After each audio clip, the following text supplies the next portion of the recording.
Assalamualaikum warahmatullahi wabarakatuh. Alhamdulillah wassalatu wassalamu ala rasulillah. Bersua kembali dari Bandung, Sampurasun. Kali ini saya ingin mencoba berbagi. Meskipun ada yang berbagi yang lebih baik, tapi sekedar mengingatkan bahwa perjalanan ibadah haji dari masa ke masa sangat kental dengan perubahan demi perubahan. Termasuk saat ini, yang mana jemaah haji dituntut kesabaran dan keyakinan yang lebih kuat kepada Allah Subhanahu wa taala, yaitu tawakal, yang tadinya kita jemaah haji terutama yang khususnya di KBIH yang sudah lama mengikuti pengajian manasik haji bertahun-tahun bersama rekan-rekannya yang sama-sama menunggu. Karena lamanya menunggu, kesehatan pun mulai menurun. Tetapi semangat masih tetap kuat, terutama ditopang oleh kebersamaan dalam pengajian manasik yang mempunyai niat yang sama, satu sama lain saling membantu. Itulah diantaranya manfaat adanya KBIH. Satu sama lain saling menitipkan diri.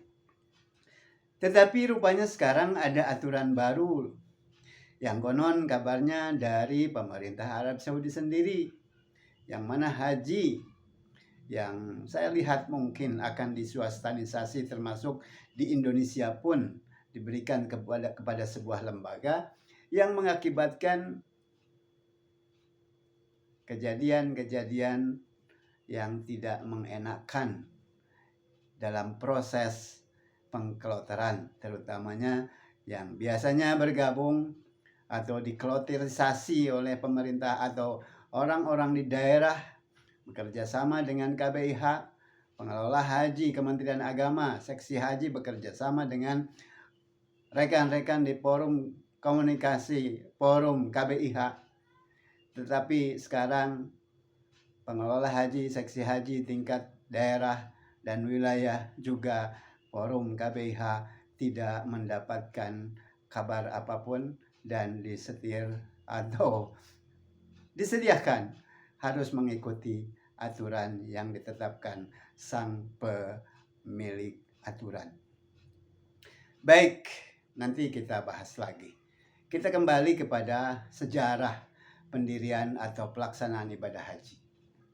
Dari masa ke masa, yang saya tahu dulu sebelum tahun 70-an. Kenapa sebelum tahun 70-an? Karena tahun 70-an 75, 77, 78 sampai 80 saya mengikuti perjalanan dari saudara-saudara tetangga yang melaksanakan ibadah haji, dan saya dengar bahwa di sana ada yang namanya Syekh. Dan pada tahun 1993, 94 saya datang ke Tanah Suci, dan sosok-sosok yang tadi disebut Syekh generasi ketiga yang sudah tidak difungsikan lagi oleh pemerintah Arab Saudi, saya masih menemukan beliau-beliau. Di antaranya Syekh Ja'far Syekh Jamalul Lail yang mengelola haji wilayah Turki. Ada Dr. Sulaiman yang mengelola wilayah Asia, termasuk ada Syekh Bendekji dan Al-Baghdadi, juga ada Ahmad Ash'ari. Yang terakhir ini saya lihat keturunannya adalah Yaman, tetapi konon kabarnya ayahandanya adalah murid dari Mbah Hashim Asy'ari, maka marganya pun berganti menjadi Asy'ari.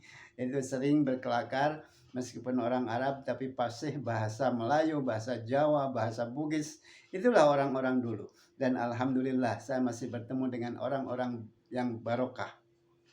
Kenapa tidak ada syekh?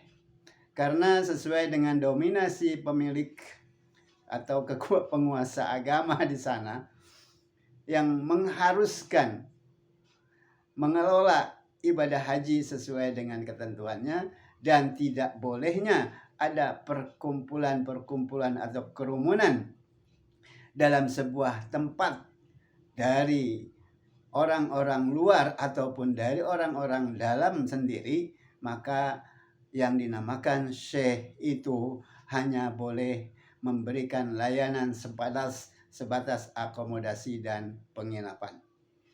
Maka pantaslah tatkala saya mendengar dari guru kami almarhum Al-Maghfurlah Haji Ali Imron pernah bercerita bahwa setelah selesai tawaf ifadah beliau, ada seorang pemuda yang duduk di sebuah tiang. Beliau bertanya, saudaraku dari mana? Dari Indonesia. Iya, tahu. Makanya ditanya dengan bahasa Indonesia. Sudah tawaf ifadah kah? Dia menjawab, apa itu tawaf ifadah? Guru kami menjawab, tawaf ifadah itu setelah melaksanakan wukuf Arafah, kemudian melontar jumroh, kemudian wukuf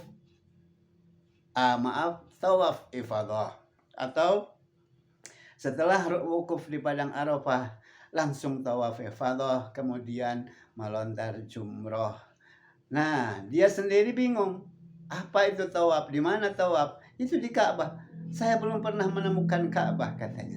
Nah, ini maka muncullah gagasan dari beliau dan tokoh-tokoh yang lain untuk mendirikan pengajian manasik haji, dan kemudian jadilah KBIH.